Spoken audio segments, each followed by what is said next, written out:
परिशे इस बात की हकीकत को समझ चुकी है कि अगर वो ये रिश्ता नहीं करेगी, तो वो कभी भी बारी को नहीं भूल पाएगी, जिसकी वजह से उसने फैसला आखिरकार कर ही लिया कि नहीं भई, अब वो आगे बढ़ेगी, अपनी ज़िंदगी को अच्छे तरीके से शुरू करेगी ताकि अपने माज़ी को बुलाया जा सके। जिसकी वजह से वो अपनी दादी के पास आती है और दादी को कहती है कि बस आप रिश्ते के लिए हाँ कर दें, आपको टेंशन लेने की कोई ज़रूरत नहीं है। मेरी तरफ से हाँ समझिए। जिसको सुनकर दादी कहती है कि बिल्कुल तुम ठीक कह रही हो। मैं भी तुम्हारे मुँह से ये सब कुछ ही सुनना चाहती थी। क्योंकि वो बारी को बताना चाहती है कि वाक़ई में ऐसी कोई वजह नहीं है और उसने जो फ़ैसला लिया है ना, वो बहुत बेहतरीन और सोच समझ के लिया है। लेकिन बारी आप देखेंगे कि काफ़ी कशमकश में मुब्तला है।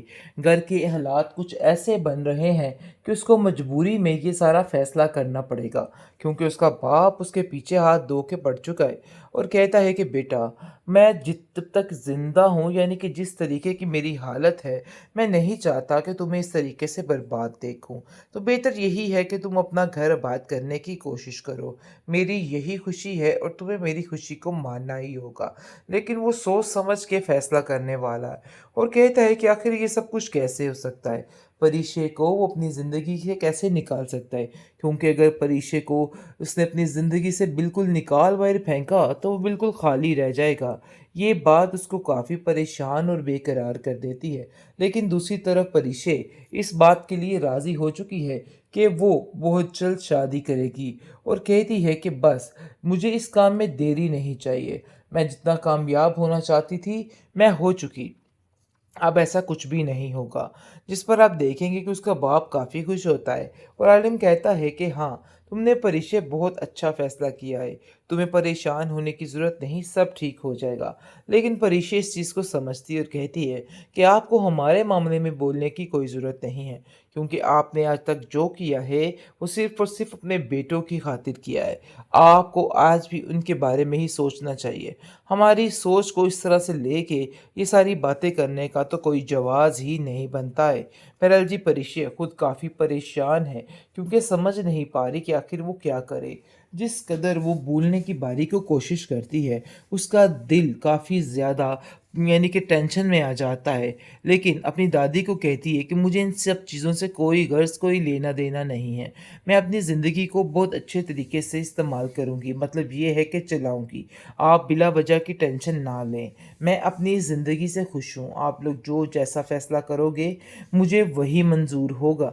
बहरहाल जी, आप देखेंगे कि उसकी माँ कहती है कि बेटा, मुझे ऐसा क्यों लग रहा है कि तुम ये फ़ैसला सिर्फ़ और सिर्फ़ मजबूरी की खातिर कर रही हो। मैं तुम्हारी ज़िंदगी में किसी किस्म की मजबूरी बर्दाश्त नहीं कर सकती।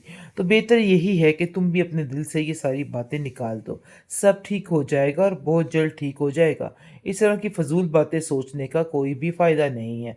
लेकिन जी, आप देखेंगे कि वो अपनी माँ से कहती है कि आप बिला वजह टेंशन ले रही हैं। अरे भई, ऐसा कुछ भी नहीं है। किसी ने मुझसे कोई ज़बरदस्ती नहीं करवाई, बल्कि जो कुछ हो रहा है ना, सब कुछ मेरी मर्ज़ी के मुताबिक ही हो रहा है। तो आप इन बातों को लेके क्यों परेशान हो रही हैं? इसलिए इन बातों को लेके घबराने की ज़रूरत नहीं है।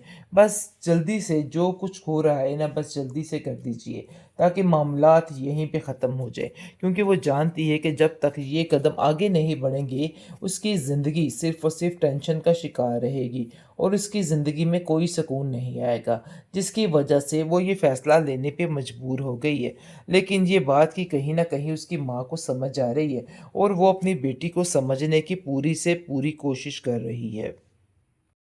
परिशे इस बात की हकीकत को समझ चुकी है कि अगर वो ये रिश्ता नहीं करेगी, तो वो कभी भी बारी को नहीं भूल पाएगी, जिसकी वजह से उसने फैसला आखिरकार कर ही लिया कि नहीं भई, अब वो आगे बढ़ेगी, अपनी ज़िंदगी को अच्छे तरीके से शुरू करेगी ताकि अपने माज़ी को बुलाया जा सके। जिसकी वजह से वो अपनी दादी के पास आती है और दादी को कहती है कि बस आप रिश्ते के लिए हाँ कर दें, आपको टेंशन लेने की कोई ज़रूरत नहीं है। मेरी तरफ से हाँ समझिए। जिसको सुनकर दादी कहती है कि बिल्कुल तुम ठीक कह रही हो। मैं भी तुम्हारे मुँह से ये सब कुछ ही सुनना चाहती थी। क्योंकि वो बारी को बताना चाहती है कि वाक़ई में ऐसी कोई वजह नहीं है और उसने जो फ़ैसला लिया है ना, वो बहुत बेहतरीन और सोच समझ के लिया है। लेकिन बारी आप देखेंगे कि काफ़ी कशमकश में मुब्तला है। घर के हालात कुछ ऐसे बन रहे हैं कि उसको मजबूरी में ये सारा फ़ैसला करना पड़ेगा, क्योंकि उसका बाप उसके पीछे हाथ धो के पड़ चुका है और कहता है कि बेटा, मैं जब तक ज़िंदा हूँ, यानी कि जिस तरीके की मेरी हालत है, मैं नहीं चाहता कि तुम्हें इस तरीके से बर्बाद देखूँ। तो बेहतर यही है कि तुम अपना घर आबाद करने की कोशिश करो। मेरी यही खुशी है और तुम्हें मेरी खुशी को मानना ही होगा। लेकिन वो सोच समझ के फ़ैसला करने वाला है और कहता है कि आखिर ये सब कुछ कैसे हो सकता है? परीक्षे को वो अपनी ज़िंदगी से कैसे निकाल सकता है? क्योंकि अगर परीक्षे को उसने अपनी ज़िंदगी से बिल्कुल निकाल बाहर फेंका, तो वो बिल्कुल खाली रह जाएगा। ये बात उसको काफ़ी परेशान और बेकरार कर देती है। लेकिन दूसरी तरफ परीक्षे इस बात के लिए राज़ी हो चुकी है कि वो बहुत जल्द शादी करेगी और कहती है कि बस मुझे इस काम में देरी नहीं चाहिए। मैं जितना कामयाब होना चाहती थी, मैं हो चुकी। अब ऐसा कुछ भी नहीं होगा। जिस पर आप देखेंगे कि उसका बाप काफ़ी खुश होता है और आलिम कहता है कि हाँ, तुमने परिशे बहुत अच्छा फ़ैसला किया है। तुम्हें परेशान होने की ज़रूरत नहीं, सब ठीक हो जाएगा। लेकिन परिशे इस चीज़ को समझती है और कहती है कि आपको हमारे मामले में बोलने की कोई ज़रूरत नहीं है, क्योंकि आपने आज तक जो किया है, वो सिर्फ़ और सिर्फ़ अपने बेटों की खातिर किया है। आपको आज भी उनके बारे में ही सोचना चाहिए। हमारी सोच को इस तरह से लेके ये सारी बातें करने का तो कोई जवाज़ ही नहीं बनता है। बहरहाल जी, परिशे खुद काफ़ी परेशान है, क्योंकि समझ नहीं पा रही कि आखिर वो क्या करे। जिस कदर वो भूलने की बारी को कोशिश करती है, उसका दिल काफ़ी ज़्यादा यानी कि टेंशन में आ जाता है। लेकिन अपनी दादी को कहती है कि मुझे इन सब चीज़ों से कोई गर्ज़, कोई लेना-देना नहीं है। मैं अपनी ज़िंदगी को बहुत अच्छे तरीके से इस्तेमाल करूँगी, मतलब ये है कि चलाऊँगी। आप बिला वजह की टेंशन ना लें। मैं अपनी ज़िंदगी से खुश हूँ। आप लोग जो जैसा फ़ैसला करोगे, मुझे वही मंज़ूर होगा। बहरहाल जी, आप देखेंगे कि उसकी माँ कहती है कि बेटा, मुझे ऐसा क्यों लग रहा है कि तुम ये फ़ैसला सिर्फ़ और सिर्फ़ मजबूरी की खातिर कर रही हो। मैं तुम्हारी ज़िंदगी में किसी किस्म की मजबूरी बर्दाश्त नहीं कर सकती। तो बेहतर यही है कि तुम भी अपने दिल से ये सारी बातें निकाल दो। सब ठीक हो जाएगा और बहुत जल्द ठीक हो जाएगा। इस तरह की फ़ज़ूल बातें सोचने का कोई भी फ़ायदा नहीं है। लेकिन जी, आप देखेंगे कि वो अपनी माँ से कहती है कि आप बिला वजह टेंशन ले रही हैं।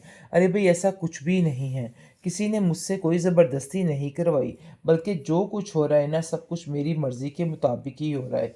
तो आप इन बातों को लेके क्यों परेशान हो रही हैं? इसलिए इन बातों को लेके घबराने की ज़रूरत नहीं है।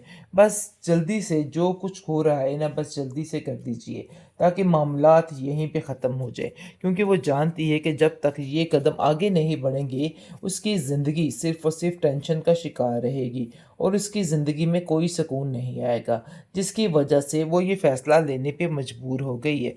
लेकिन ये बात कि कहीं न कहीं उसकी माँ को समझ आ रही है और वो अपनी बेटी को समझने की पूरी से पूरी कोशिश कर रही है।